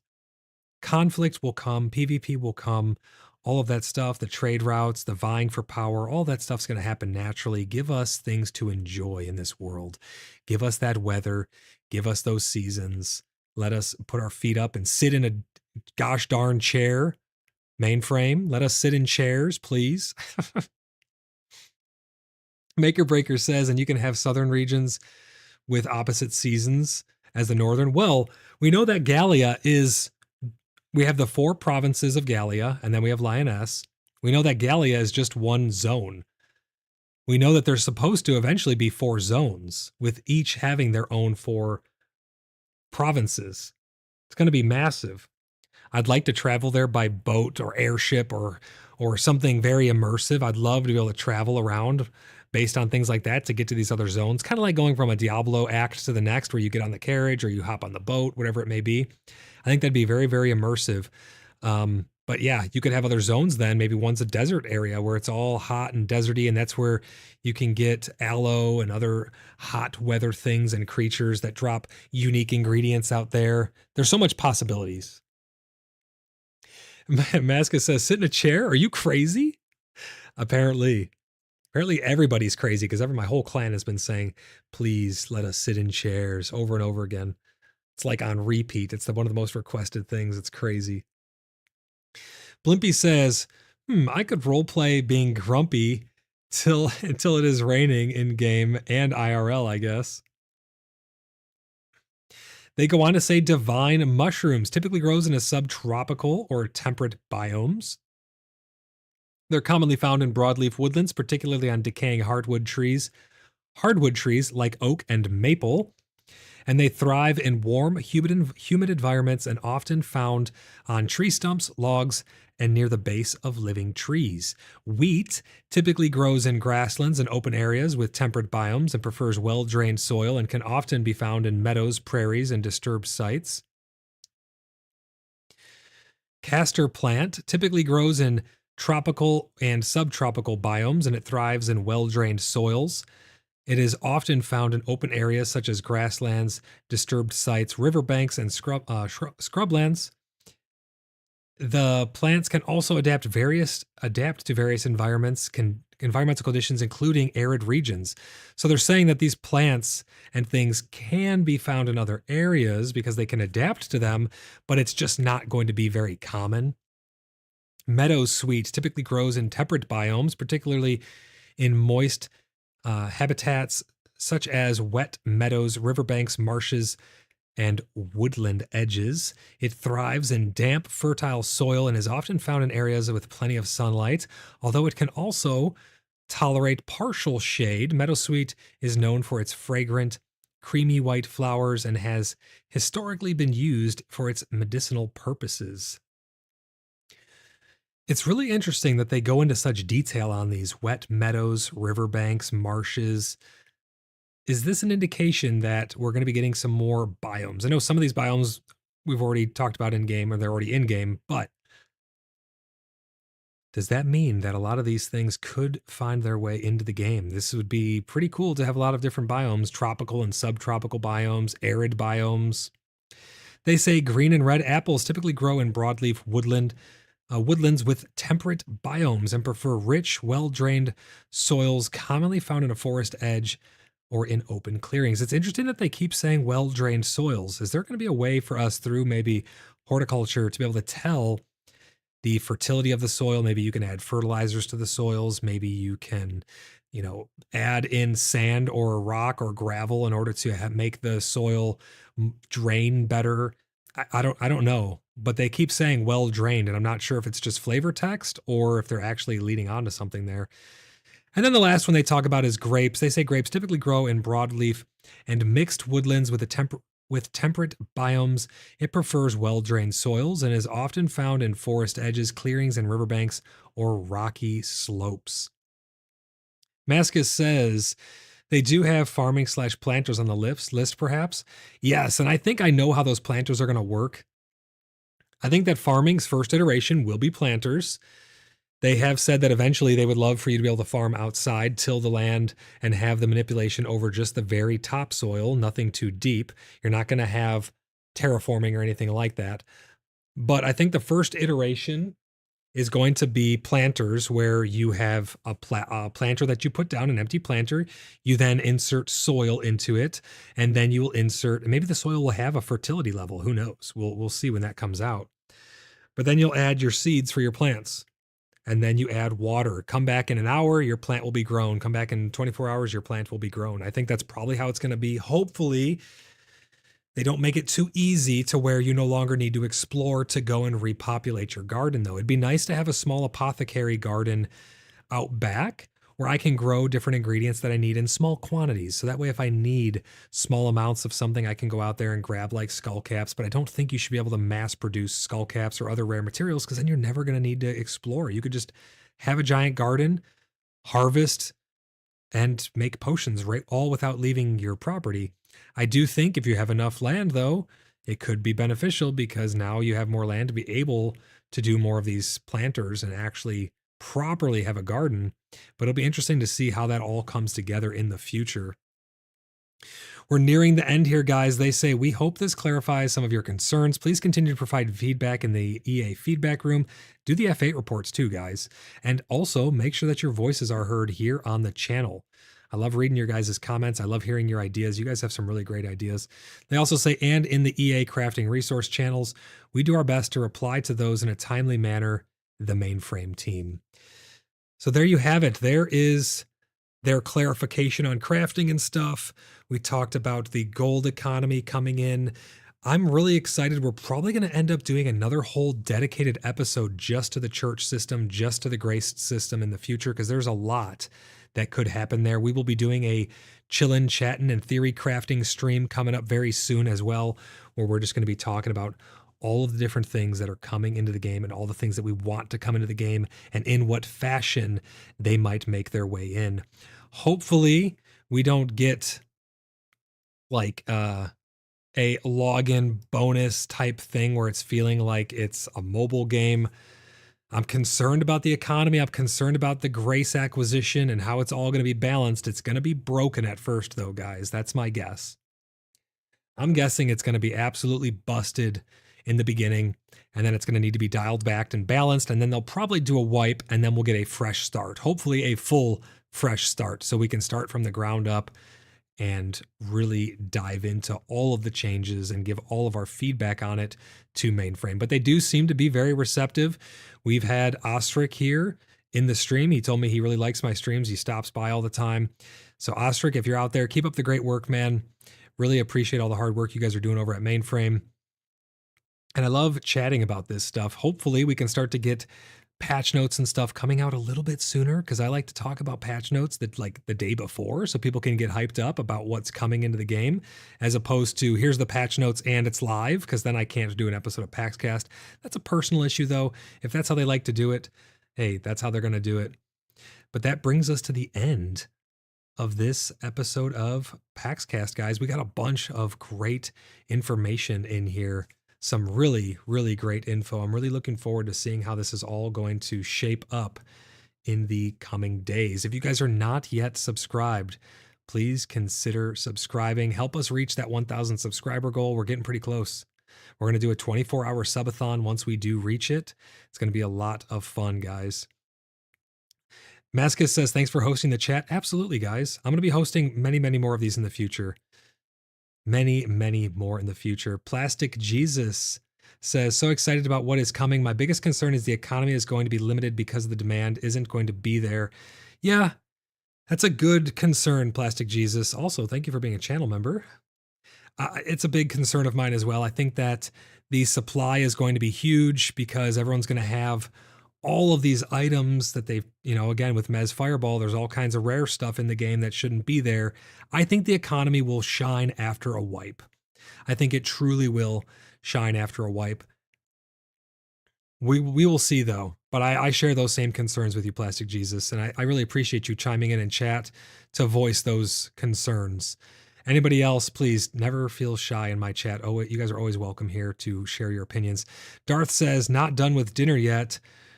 Read a short book, Void. You want me to read a short book? I mean, we could go over well, let's see. So later during this year, we know we're getting weather, improved NPC behaviors, probably just better combat, better crowd control, better stuns and stuff like that. Knight and Soldier roles, really looking forward. Really, really looking forward to the Knight and Soldier roles. I think those are going to come with PvP and the baronies out in the wildlands.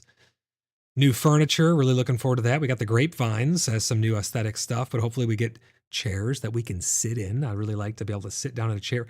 Altars and miracles.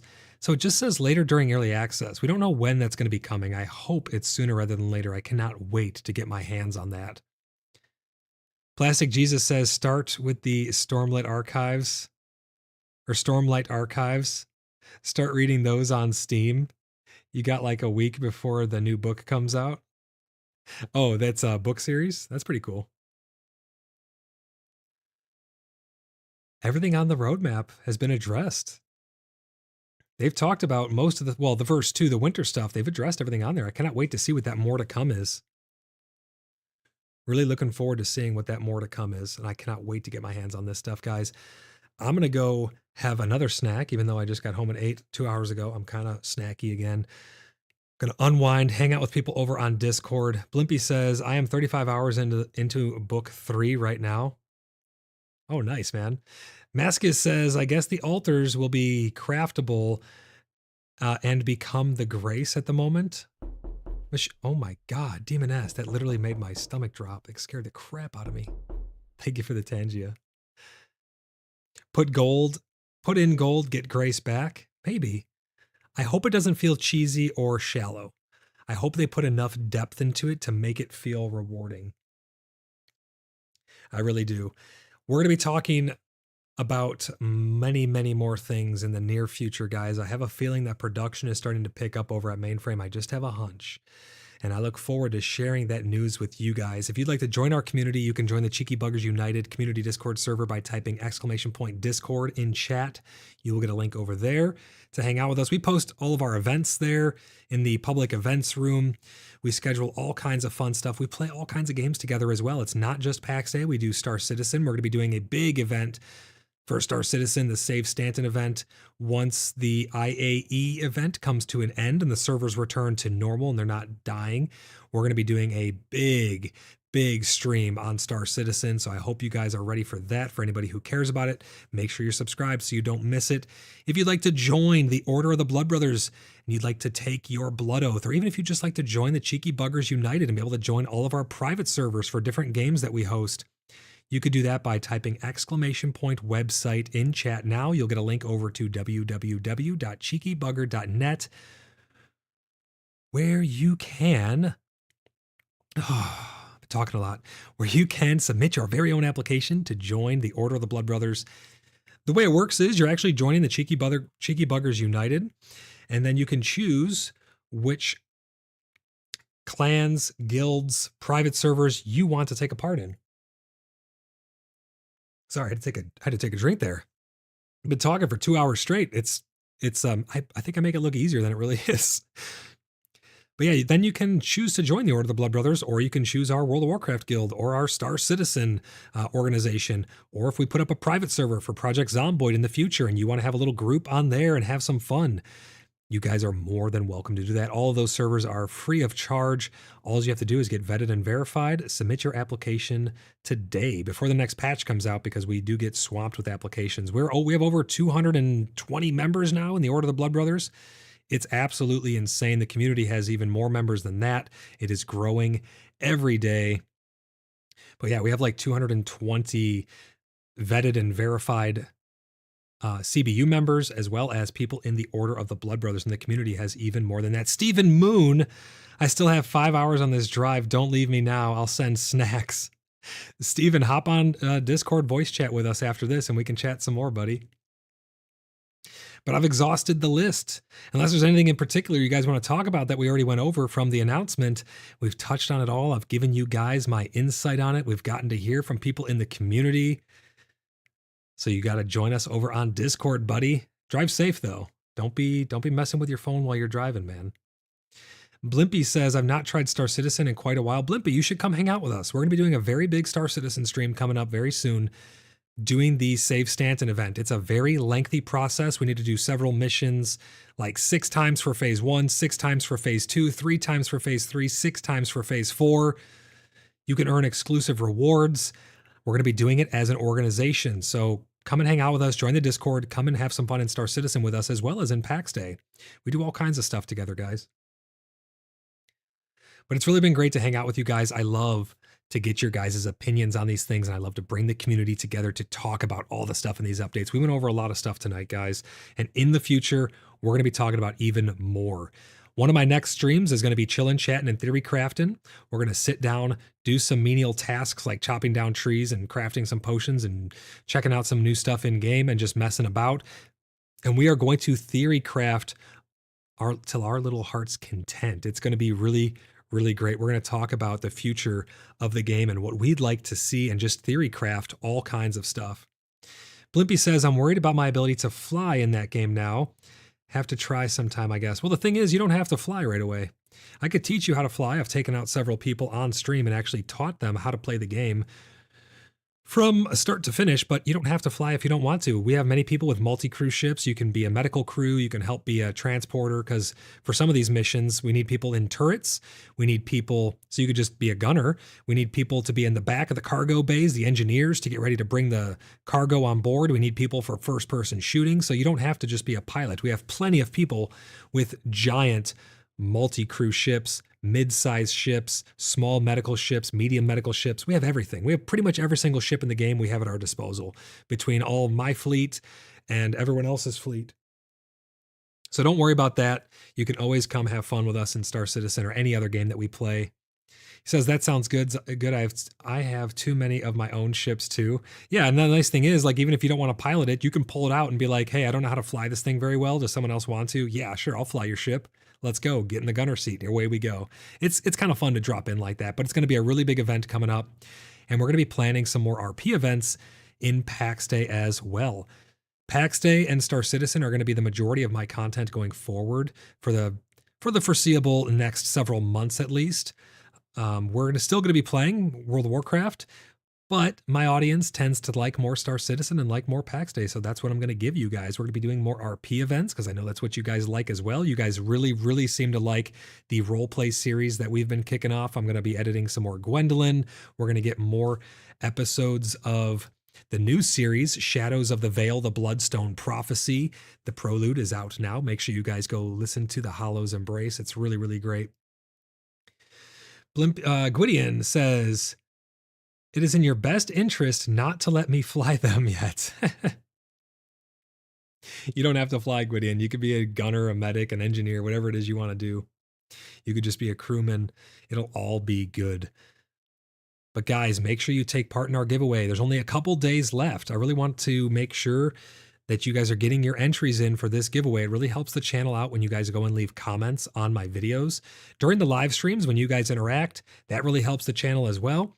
And it also helps when you leave comments on my older videos. So if you go back to any video during this month and you leave a comment, you'll get an entry for each comment you leave, up to one per video, into winning a free copy of PAX Day.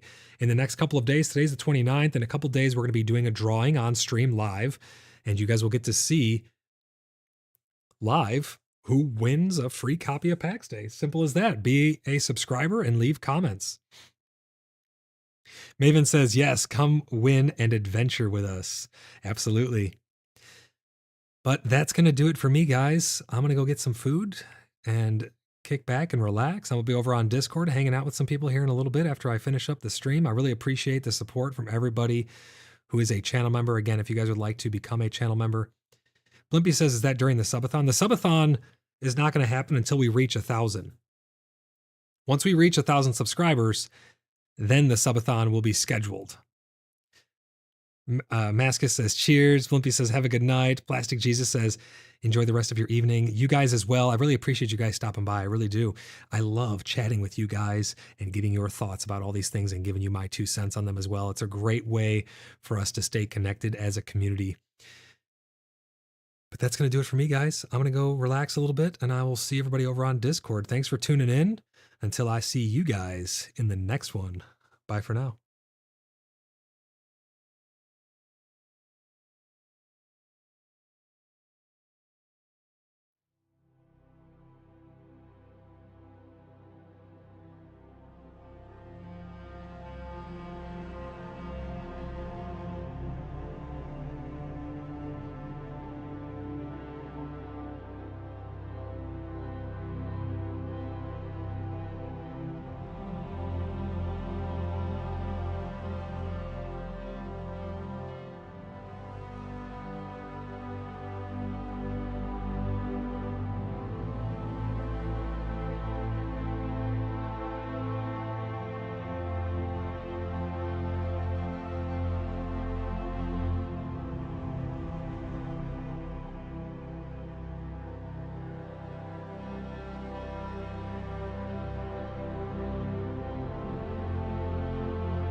Brisket on the grill, now fill our bellies deep. Juicy, smoky, savory, warriors never sleep. Glistening, crushed, shining bright, there's a flavor near. Slice through all the tough times, tenderness so dear. Oh, brisket, walk right, taste that makes us strong. Low and slow, we cook it, hear us sing our song.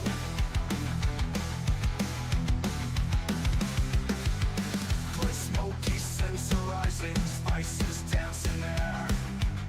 Caramel crust inviting, brisket brings us there. Oh, brisket, walk right, taste that makes us strong. Low and slow, we cook it, hear us sing our song. Our song,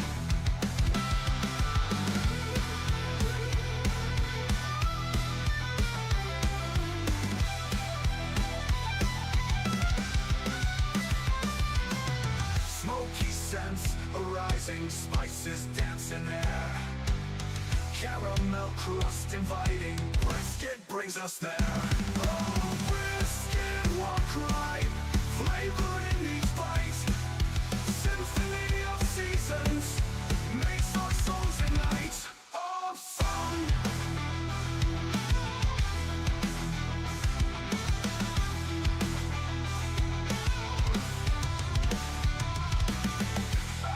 So perfect, mouth watering just right. Chew that's so tender, brisket fuels our fight.